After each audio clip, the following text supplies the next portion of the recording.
Hello, Emily. Good morning. Today is the 11th of March, 2019, and I want to bid you good morning. Today, I started a new book. It's a book called Trusting Yourself by MJ Ryan, and it's about um, self reliance, self awareness. It's about um, self assurance, and it's about being genuine. And it is essentially the opposite of what I would call insecurity, which I think is probably the most critical issue in uh, human growth. I think a lot of people have uh, problems with insecurity. An insecure person might rely on other people's opinions, might rely on, say, society's ideas of what is right or wrong. Secure people, by definition, somehow have an internal compass that they have access to that helps them feel more confident in themselves, in their internal signals that they are correct. Um, or maybe if maybe there's confidence that if they're wrong, if a person is wrong, that they'll be able to respond to the error and make adjustments. There's this inner security idea. I think is actually quite far-reaching. I know that people, insecure people, have a tendency to maybe feign confidence or be overconfident. Insecure people have a tendency to also get like really emotional sometimes. Um, Quite often they worry a lot. They worry about the future, and maybe even they are perfectionists. I know I have a tendency for being a perfectionist, and I know that on a very deep level that's an indicator of some insecurity in my personality.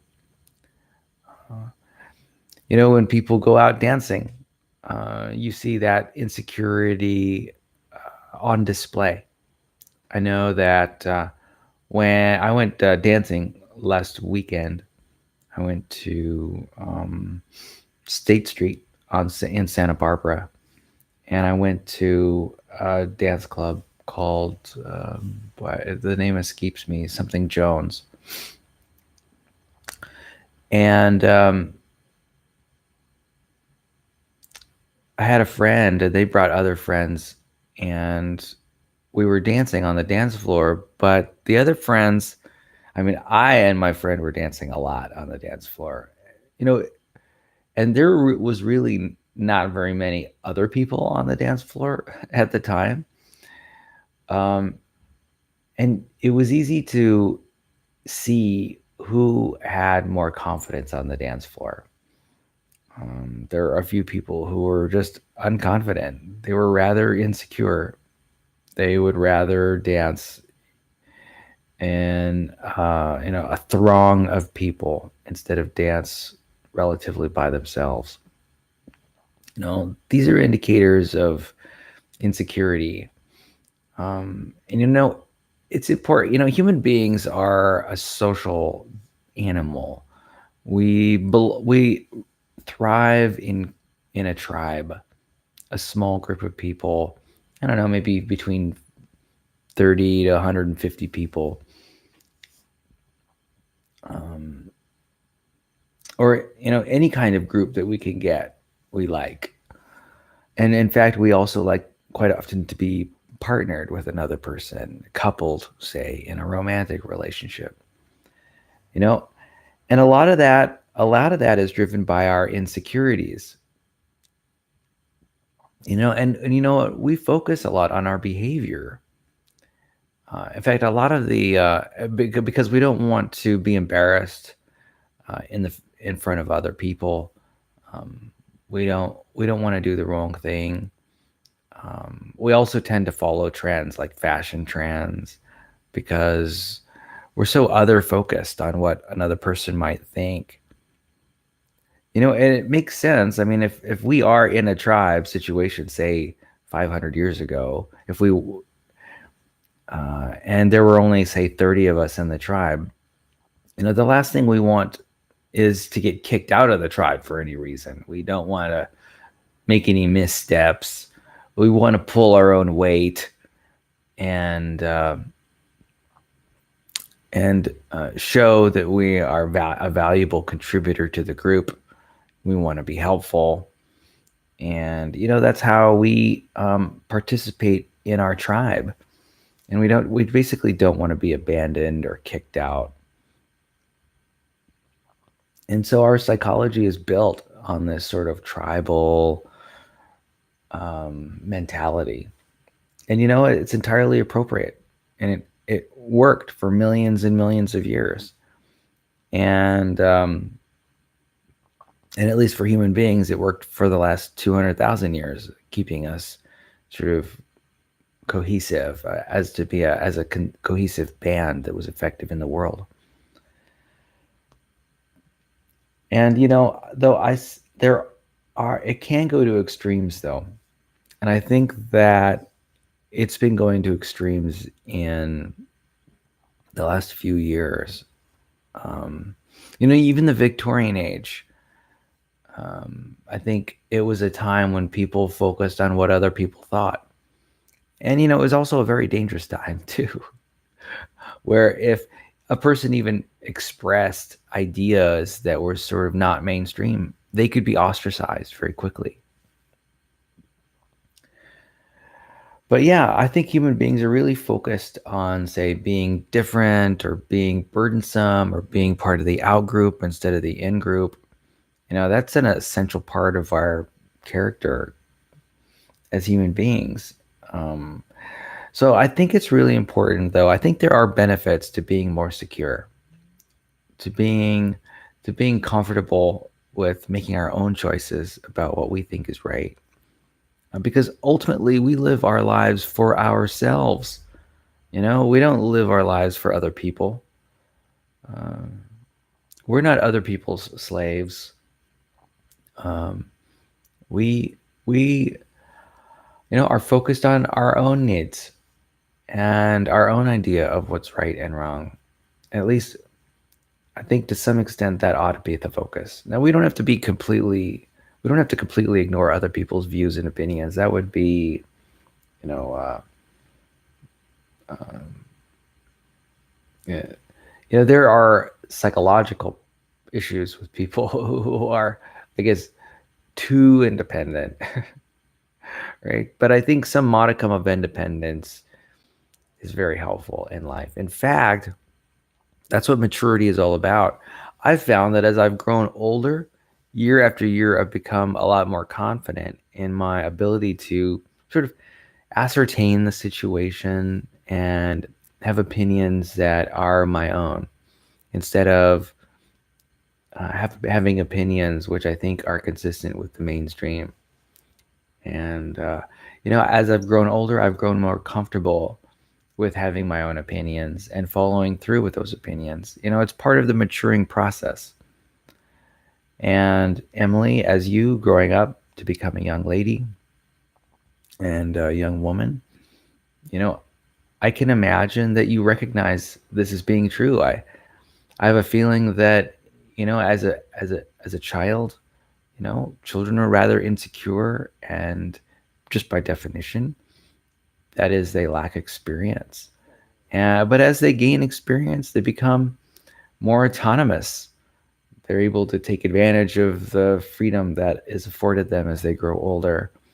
And they're happy as a result. They're happier as a result. They're less reliant on others, less dependent on others.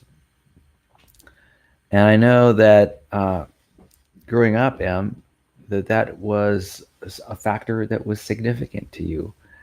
I know that you really appreciated your autonomy and your opinion, and I think you had and continue to have a really strong view about you know what your the correctness of your thinking, and I'm glad for that. That's a virtue. It means that you're secure in your own mind, in the ideas that you express, in your decision making. And that's going to help you go very far. It'll help you appear to be more mature. It'll help you stand out amongst your peers. And, it's a valuable trait, that self reliance, self trust. And, it helps you lay down your own path um, as you make choices about your career and education in the future. You'll be more satisfied with those choices. A lot of the time, the fact is, it's because human beings don't have infinite awareness or infinite intelligence. What being secure really means, can kind of boils down to, is that we are responsive to our environments, right? So I might make a claim that I think is true and then be proven or say disproven. That claim might be disproven sometime in the future. And I don't grasp onto that false idea that's been proven wrong unnecessarily. Uh, Part of being mature is letting go and recognizing when something's not working and then doing something different. And that's part of being an effective human being, and that can be the source of self-reliance. Recognize, if you recognize that if you can make yourself sensitive to whether your ideas and actions and behaviors are working, if you can be sensitive enough, then you can respond to your environment in a timely manner, in a responsible manner. You can respond to your environment in a disciplined way, making the changes you need to make. And that will just help you be more confident in every decision that you choose to make. So, being self-reliant is not necessarily about just having faith in whatever choice you have, when whatever choice you're making. It's sort of unjustified faith, right? Um, it's less about being self-reliant is less about unjustified faith, and it's more about how you're tracking reality and how responsive you are to changes in reality. And so it's also sort of about not getting so attached to any one idea about the way things ought to be. So, you know, let's say you want to get married, and so you're choosing someone to get married to. You might but let's say you have a high level of self trust. So you hopefully, you put your faith in someone and as your mate, and let's say it turns out wrong, right? Something isn't working. You know, that's okay. Um, just make a choice to dissolve the relationship and choose make a better choice next time. That actually is a recipe for high levels of self reliance. You know, um, yeah, yeah. You don't have to know everything. You don't have to know in advance how things are going to turn out every time to have some degree of self trust. Here's the thing about life. A lot of it, we just make it up as we go along. I mean, that's the deeper secret to it. Um, we make it up and we make it happen. I follow a guru named David Allen, and he's into time management techniques. And one of his favorite phrases is make it up, make it happen. And I really love that idea. The fact is that there's a ton of freedom in the world as we live our lives. And the fact is, we also have limited understanding, limited knowledge, limited experience. And so, how do we confront the world with total freedom and no experience?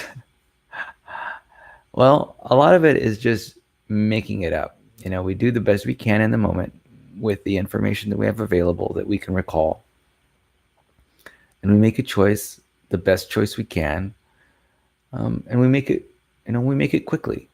We make it efficiently in whatever context we're in, and then if it doesn't work, then we change. And almost always in life, we have the ability to change our minds. And I think it's important to have trust in that ability. And sometimes it's not about making different choices, it's about saying no altogether. So we say no when something's not right for us, for whatever reason, for whatever basket of values we're using to make an assessment. You see, here's the thing. Um, Not only are we have limited knowledge, but we're also trying to balance different baskets of values at different times.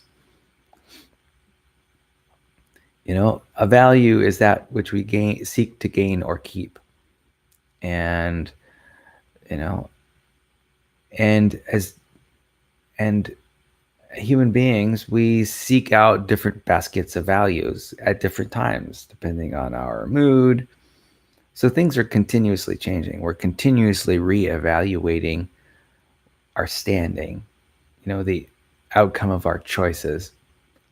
And you know what? It turns out that, maybe we're seeking a mate and the first basket of values that we're trying to conserve or preserve is security. So we find a mate that helps makes us more secure. And then we in the very next moment, we can be focused on a basket of values that revolves around excitement and challenge.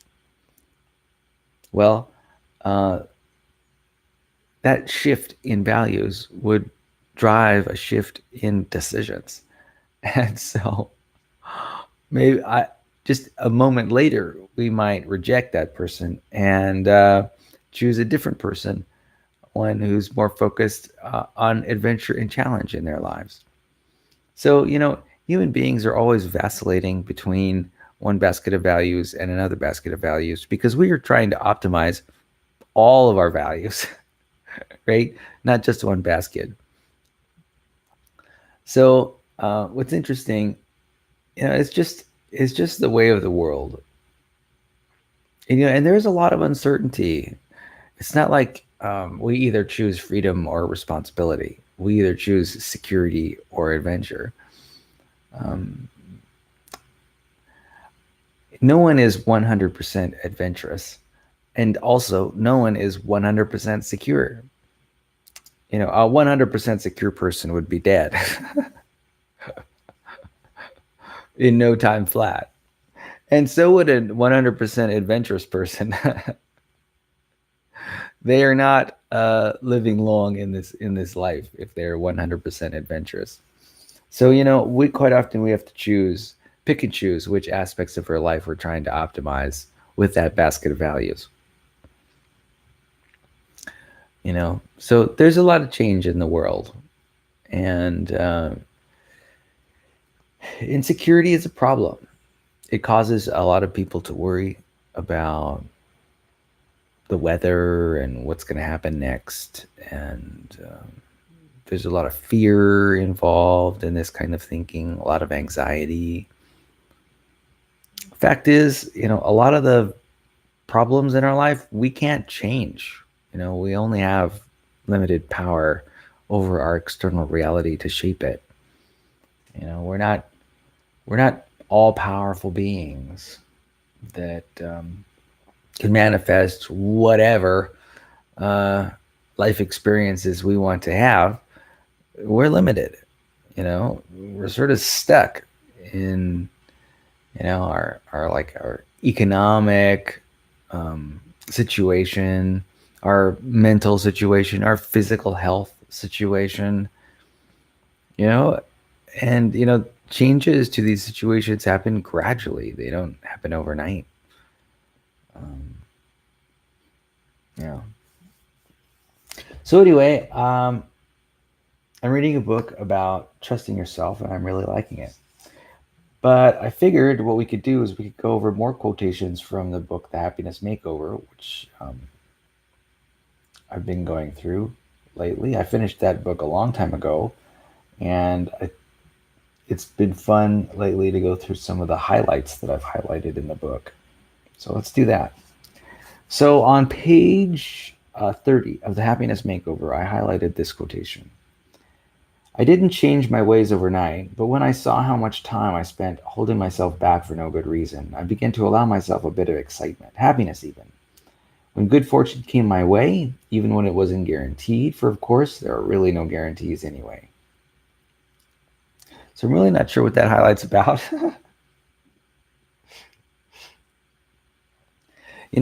Maybe it's about holding yourself back. It's kind of interesting. I know that I tend to be somewhat reserved, mild mannered. I tend to hold myself back. And, really what that is it's a form of patience. I've found that my life just turns out better if I'm patient around people and around machines. And this patience has served me well. And sometimes I get benefits simply by stepping back from the situation, not disengaging, but just maybe using a few more seconds of time. Instead of taking, say, 5 seconds to make a decision, take 10 seconds to make a decision. Um, Now that's not always it's not always beneficial. Sometimes I make quick decisions because the decisions overall don't matter. Sometimes you just need to make a choice. The left-hand side or the right-hand side. It's sometimes it doesn't matter. Chocolate ice cream or vanilla ice cream. I can be satisfied either way with either flavor. And so that's a basis for making quick decisions. Um, but also what I find is that particularly if I'm in a bad mood, right? If I'm recognized that I'm not thinking clearly, I will slow down and maybe even decide not to make a decision in the moment. You know, Here's the thing: when I'm in a bad mood, I'm not very effective. In fact, I'll even consciously slow down and try not to make decisions until I get into a better mood. Because for me, I've recognized that when I'm in good moods, I tend to make good decisions. When I'm in bad moods, I tend to make bad decisions. And so I'll hold off on any kind of decision making when I'm in a bad mood. In fact, I won't make phone calls if I'm in a bad mood. I won't send emails if I'm in a bad mood. I won't send text messages if I'm in a bad mood because that kind when I communicate with other people, I want to make sure that I'm communicating when I'm on an emotional even keel. And here's the thing: I know that if I'm in a bad mood, I know that if I just wait 10, 20, 30 minutes, maybe an hour, or even maybe 2 hours, I'll regain that good mood again. And in my good moods, I'm able to make the best decisions. Um, I feel in a good mood. I'm just open to the world and open to experience, and I'm able to accept risk. And I'm just able to think more clearly when I'm in a good mood. When I'm in a bad mood, not so much. When I'm in a bad mood, I tend to be over focusing on one small element of my life situation. Things are distorted. I might feel sad or angry or upset in some way. And I find that if I hide away a little bit from the world, do some recharging, do some self care, console myself, do a little self compassion, uh, then you know I can relatively quickly get back into a better mood and start making some good decisions. There was also a point in time when I decided just being making decisions late at night was a bad idea. Like, I have a personal rule that I do not make any important decision after 10 o'clock p.m. I just don't. And I also don't make any decision like during the nighttime. Like, if I'm going to make an important decision, it's going to be after 6 o'clock a.m. So I've got this span of time where I've blocked out. Maybe it's from 10 p.m. to 6 a.m. where I just don't make any critical decisions. For example, I won't make any purchases. I'll never buy anything at 1 in the morning.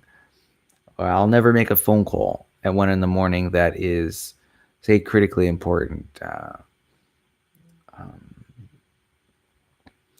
um, you know, even when,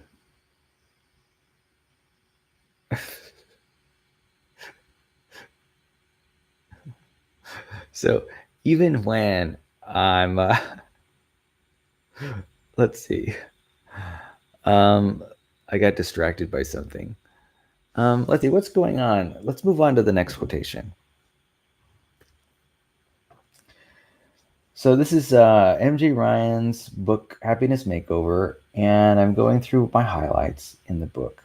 And this is on page 50, or I'm sorry, page 30. I highlighted this passage, and this passage reads, "This happiness hindrance is so common. Just as I was wondering how to finish this essay, my phone rang. It was a friend who had just been house hunting for 6 months. She'd just made an offer and it had been accepted. She was thrilled. But my realtor said not to get too excited until the signed contract was in hand," she explained. Okay, so this passage is an interesting point.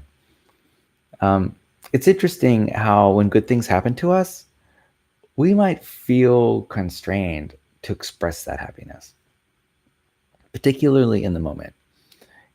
And the excuse or the reason we might hold up is that um, maybe it's too early to celebrate.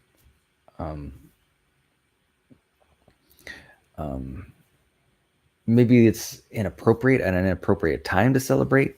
Maybe it's not for certain, uh, and we don't want to get our hopes up. I think that there are arguments that exist that would suggest that it might be okay to feel happy if you're feeling happy in the moment and to express that happiness, even if um,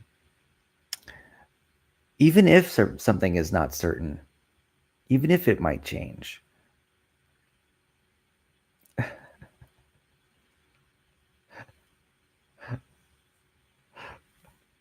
So I'm talking about, that it's kind of funny. In our society, there are a lot of forces that exist that ask us to suppress our happiness. I know that sometimes when I'm in the office, say at work, and I might be feeling especially happy, I might suppress my expressions of happiness in order to sort of go along with the crowd, so to speak. Um, and I think that may be unnecessary.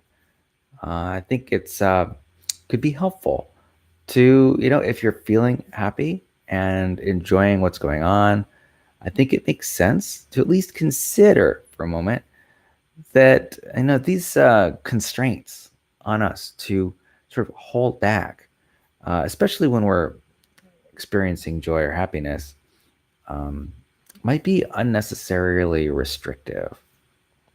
As I grow older and I mature, um, I think I fall into this.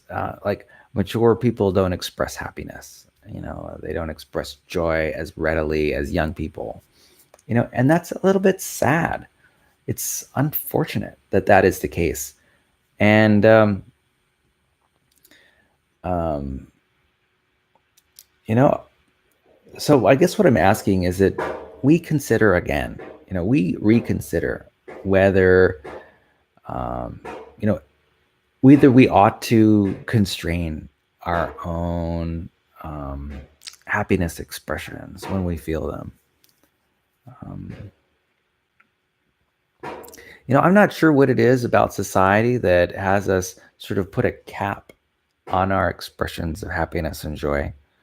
I'm not sure why that exists, and why that's seen as being mature.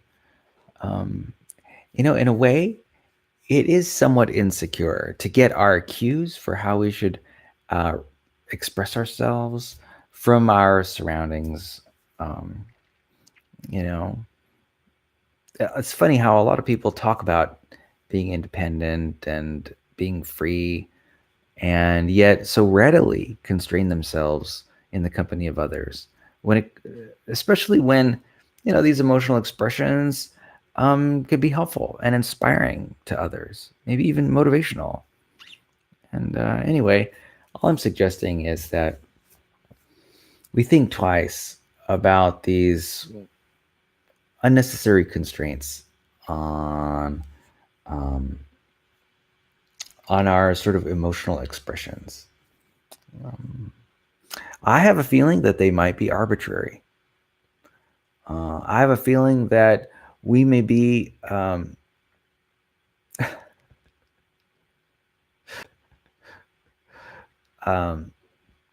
that we may be overly sort of over focused on what other things. Oh, we may be over focused on what other people's opinions are about our emotional expression.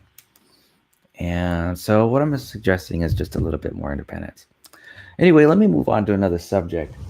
Tell you what I'd like to do is I would like to go through a question and answer period. Um, let's move on to some questions and answers. Here we go. All right. Question number 247.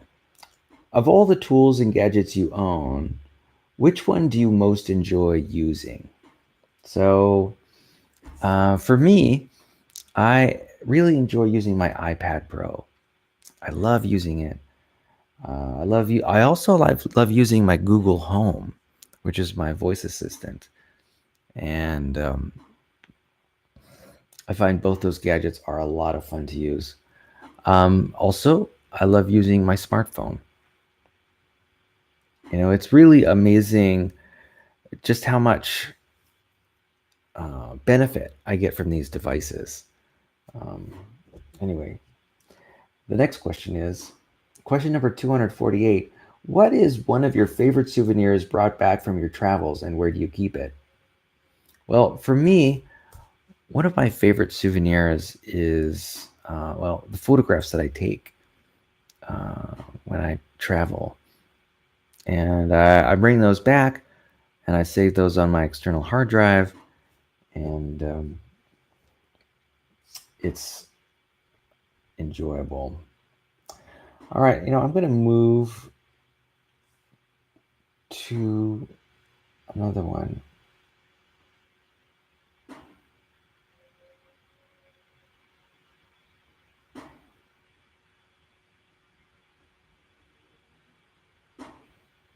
Okay, here's question number 297. What's your all-time favorite town or city and why?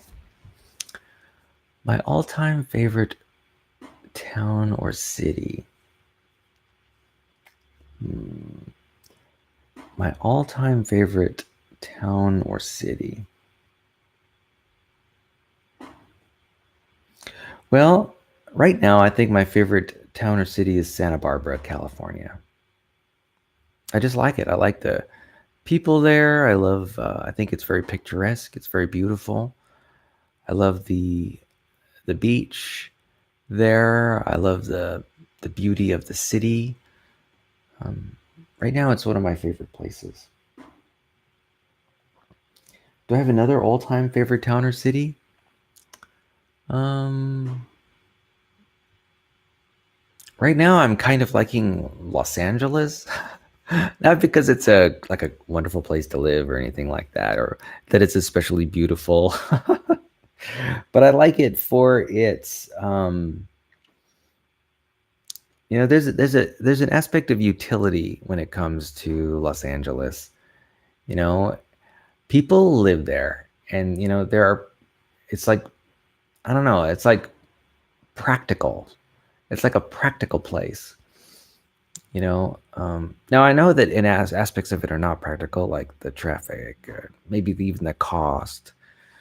But I really appreciate this idea that millions of people live there, and they're getting along, and it sort of strikes me as like an interesting place. It's interesting.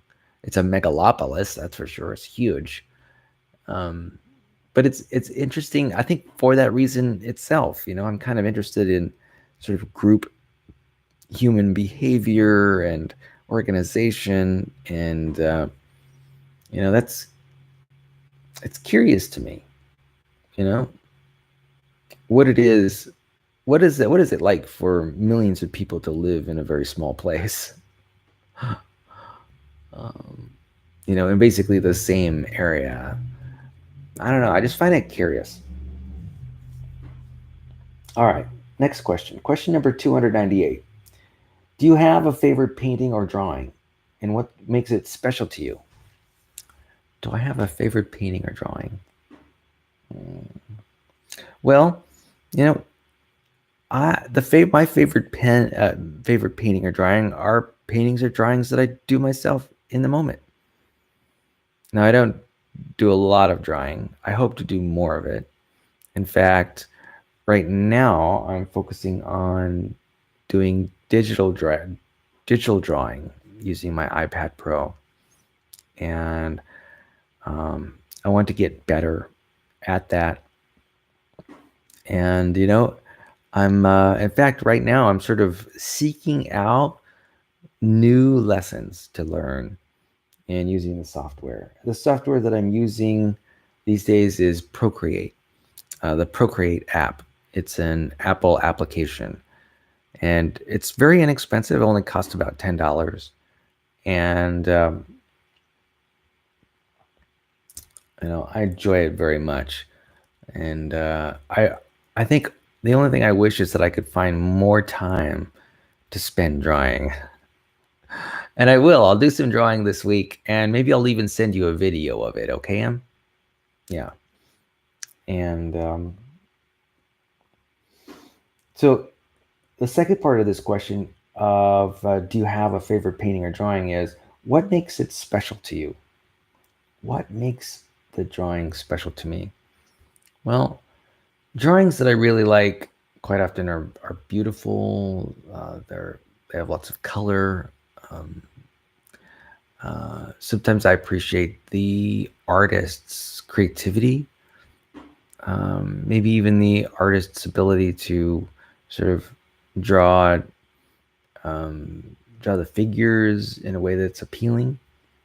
Um, a lot of the times, it has to do the paintings or drawings that I like have to do with the meaning behind the painting or drawing. Maybe it's not the drawing itself, but it's the meaning behind it.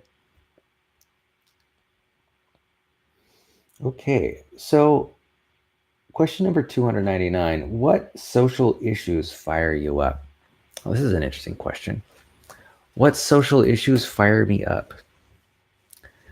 Well, the social issue that's been firing me up the most lately is climate change. Um, I am looking forward to, you know, society as a whole making the changes that it needs to lower the carbon dioxide footprint or somehow manage the carbon dioxide footprint. Whatever human beings are going to do, you know, maybe I could imagine a time when we're spending more time taking carbon dioxide out of the atmosphere and less time sort of controlling our own emissions of carbon dioxide. Or that is controlling our emissions.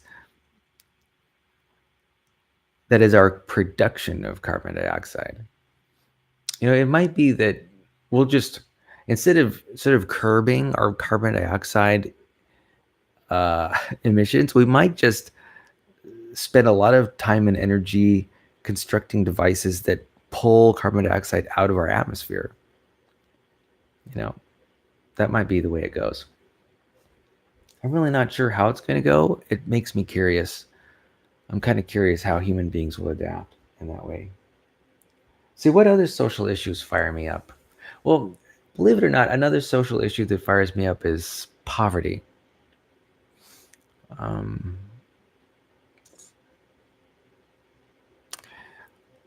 I really wish that I could find a solution to it.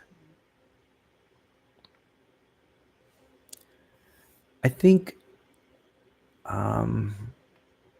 the problem of poverty,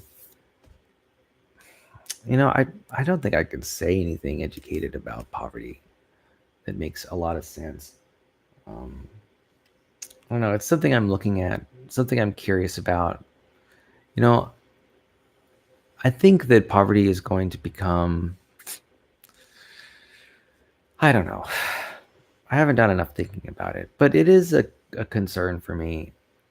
And I do want to lift people out of poverty somehow through economic systems or business processes or government processes.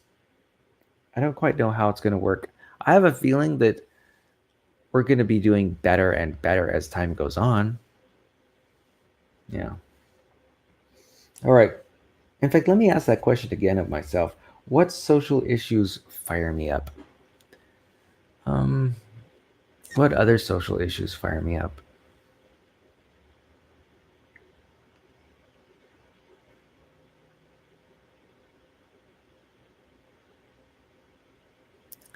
Well, there is one thing that fires me up a little bit. Well, maybe it's a lot. And I've spoken about this in the past, and that is anti intellectualism, anti education speak. Um,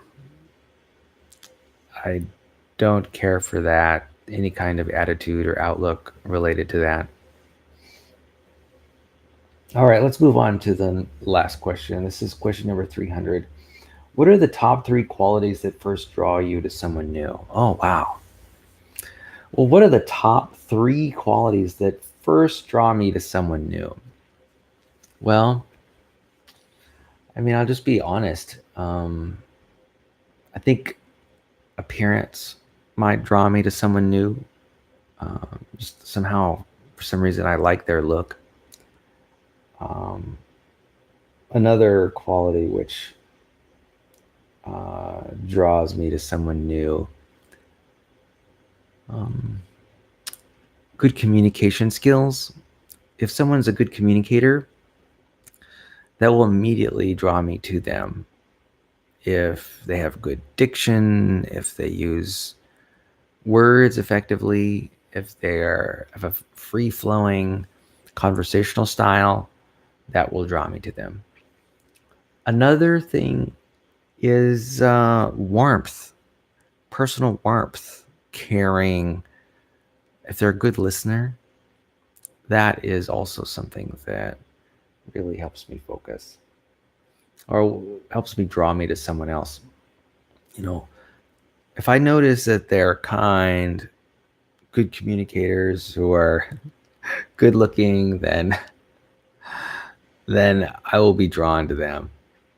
Yeah. Okay, those are the top three qualities. Okay, maybe what we can do now is move on to more questions. Question number 301. What's one of your greatest achievements? Well, any book that I finish reading, that is a great achievement. Yeah. In fact, I'm very proud of having even just listened to the audiobook, The Call of the Wild by Jack London. You know, to me, I'm proud of that accomplishment. It's in recent days, that's been one of my greatest achievements. Now, of course, that's not the only book that I've finished reading. I also finished reading John Gottman's book, Eight Dates. Um, I'm also very proud of that accomplishment. So I guess the material, like the books that I read, that that those are my great achievements. What else? Well, making this video, I think this is a great achievement. I love sort of being in conversation with you, Emily, and talking with you, and you know, I also love the self exploration that is a part of having conversations with other people. For me, that's how I grow. That's how I learn. That's how I know. That's how I learn about myself. That's how I learn about others. It's through the conversations that I have. And, you know, those are definitely great achievements.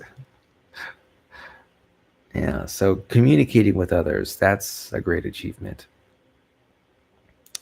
Also, I went dancing yesterday afternoon, and that's a great achievement. I'm very proud of having done that. Not a lot of, how many people went dancing yesterday? My guess is that very few people did do. Another great personal great achievements is well, I work out at the gym 5 days a week. Right there, that in my mind is a great achievement. So I it's kind of funny how all the great achievements that I just mentioned are achievements that are not what I'd call historical, but they matter to me. My life is just an accumulation of these small achievements: reading books, going to the gym, going dancing. You know, these are the achievements that inspire me to further action. And the very last achievement is my greatest achievement. Now, let me talk about my greatest achievements, I guess. You know, the ones that I get acclaim for. I'm happy I went to college and graduated twice, one with a bachelor's degree and a second time with a master's degree. You know, for me, those are strong achievements. I'm also quite satisfied with having gotten a credential in the safety profession. I'm also, to me, that was a pretty great achievement. I did that a number of years ago, took a couple tests, got it done, did the requisite studying. So education, I've had a few educational achievements. Just getting the job that I've got, I count that as an achievement. You know, getting married twice, those were both achievements. I'm glad to have done those both. Having a child, having you, Emily, um, that was an achievement. Something I'm proud of. And just staying alive every day. Somehow I've managed to stay alive every day. Somehow I've managed not to kill myself by accident. I don't know. I'm just one lucky guy. Other achievements, I don't know. That really covers the majority of the great achievements in my life. Okay, question number 302. What's your favorite birthday memory? Well, that was just my last birthday, which happened in Albuquerque, New Mexico last May 27th. I was visiting my brother and his wife at their home, and they were kind enough to give me a birthday cake and celebrate my birthday. And it was completely unexpected, and I'm just so happy that they did that. So awesome. When I was growing up, I really didn't have a lot of. I didn't have a lot of. I didn't have a birthday. I didn't have a lot of birthdays, and so it was nice to have it. To have my birthday recognized, and to get a few presents. It was nice. It was very meaningful, and so I thank Marcos Trujillo, my brother, and his wife for arranging it, and that was very meaningful to me. Thank you. Um, so that was my favorite birthday memory. That's when I turned 47 years old. Okay, next question. Question number 303. Who was your best friend in high school, and where is he or she now? So my best friend was Mike Stem, I guess.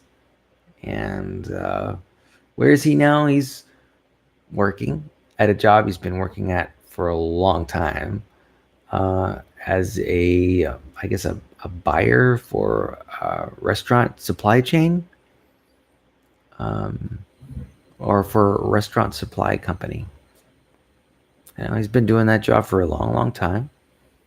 And, he sources equipment and furniture and other things for restaurants. Um, so that's just the job he does. He, in school, he was rather brilliant. He got great grades. I think he might have gotten nearly straight A's in high school, and I admired that. And anyway, I hang around. I tend to, I don't know if I try, but I tend to hang around people who are kind of nerdy. And so, yeah. All right. Well, I think I'm going to start wrapping this up. I want to thank you again for listening in on my conversation with you today. Um, I'm so glad that we started daylight savings time yesterday, and I'm excited about this summer, and it's just begun in my mind. As soon as daylight savings time turns on, that's summertime, and I certainly hope it warms up a little bit more. I'd like it to be maybe 10 degrees warmer during the day. I'd like it to get hit mid 70s. When it does, I'm just going to go all out and just enjoy the summer, go on hikes, go on picnics, go swimming. Um, it's going to be awesome.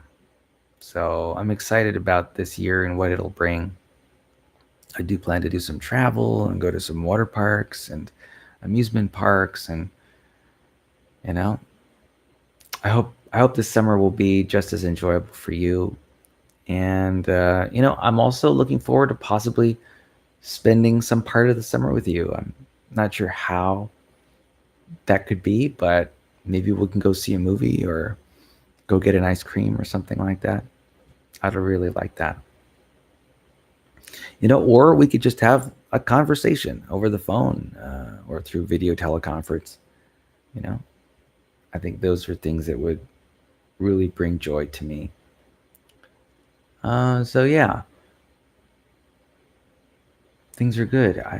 I just want to say too, how much I admire what you're doing. I know you're working diligently in school, um, reading your textbooks and doing your homework assignments and going to school every day and hanging out with your friends.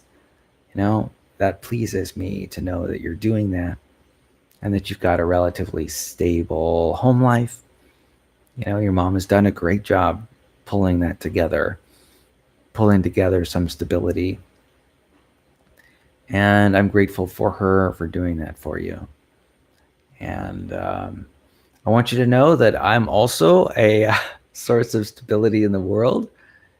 And, you can rely on me for a lot of things. Um, any kind of support that I can offer, uh, I'm you are welcome to have.